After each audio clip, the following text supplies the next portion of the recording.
waayaha cusub oo aad ka tirsaneed waxa u sababa والله aad baan ku salaamaya wax oo sababa anigu ma garan karo anigu waxaan kaliya mana rabo inaan runtii heesta aan ka hadlo waxa sababa iyo waxa soo idil laakiin in qoraalka waxaan soo qorno waxay ahayd ani keligay ma ahayn qayb ka mid ah waaya cusub oo aan arrintan waxba ka ogeyn ayaanu shir degdeg isugu nimidnay waxaanu ka hadalnay waxyaabaha sababay kulley annagu shakhsi ahaan si gooni aan uga wada hadalnay laakiin waxaanu isla afgaranay inaanu sida annaga xagganaga shakhsiyan go-aankanaga inaan kasoo saarno marka wax sababay anu ma garan karo runtii caqliyanna wax quman oo sababi kara oo in macnaha annaga sharciga noo yaalay wax ka baxsan inay ahayd unbaan qiyaasaya oon garan karaa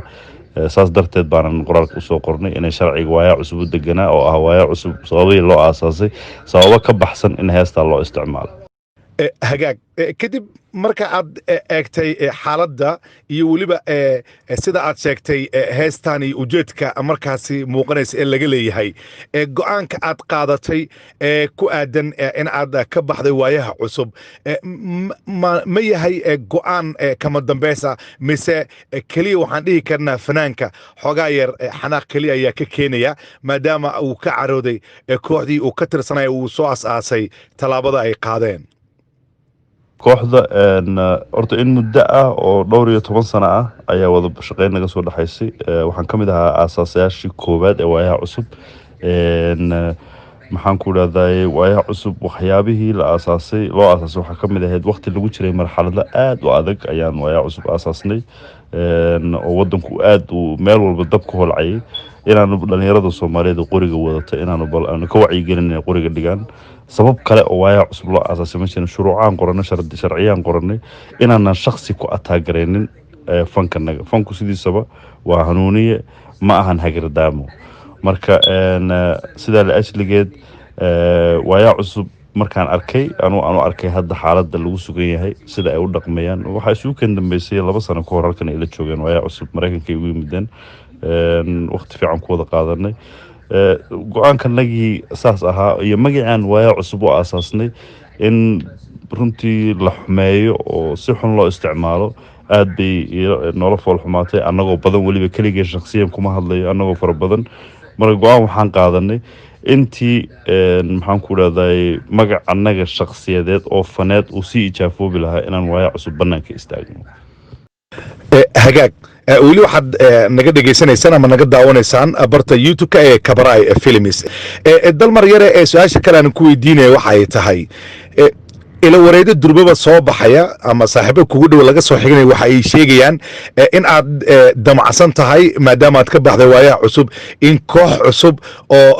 sida waayaha cusub oo kale aad asaasto isla markaana aad ka bilaabayso dalkaas Mareykanka maxaa ka jira taas waxa kama jiraan koox waanu nahay wada halkan North American Superstars baan la yiraahdaa Mareykanka fanaaniinta joogo aad baan isugu wada xiranahay saasaan koox ku nahay laakiin koox waayaha cusub u dhiganta iyo wanaagii aan soo qabanay ma u maleynayo in la sameyn doono xataa laakiin kulay magacii iyo sharaftii aan soo sameynay iyo wanaagii faraha badnaa oo bulshada soo sameynay waqtigii adkaa oo bulshada aan la soo wadaagnay wallahi ma u maleynayo koox u dhiganta in la sameyn karo ugu dambeyntii dalmar yare maxaad ugu baaqaysaa saaxiibadaadii hore ee waayaha cusub marka la eego dhanka fanka والله waxaan ugu baaqayaa oonan already qoraalkanaga ku sheegnay war-saxaafadeedkanaga aanu ku sheegnay in aanu aad uga xunnahay waxa ay sameeyeen maxaan ku raadayay raalina aanan ka ahayn bulshada Soomaaliyeedna waan ku raaligelinaynaa magacii ay aadka u taageersanaayeen iyo taageerayaasheenadiiba in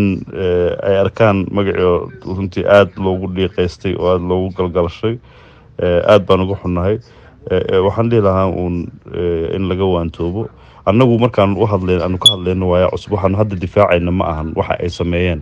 waxaan difaacaynaa magac annaga waxa ay sameeyeen dawladda anagu dawlad ma difaacayno shakhsina ma difaacayno waxaan difaacaynaa magac annaga waayaha cusub in loo isticmaalo in qof kaleeto lagu ijaa'ifeeyo totally taasaan kasoo horjeednaa macnaheedu ma aha inaanu dowladda taageersannahay, macnaheedu ma aha inaanu dowladda kasoo horjeedno, macnaheedu ma ahan inaanu ka xunnahay qaabka heesta loo qaaday. waxaan ka xunnahay in magacii waayaha cusub loo isticmaalo in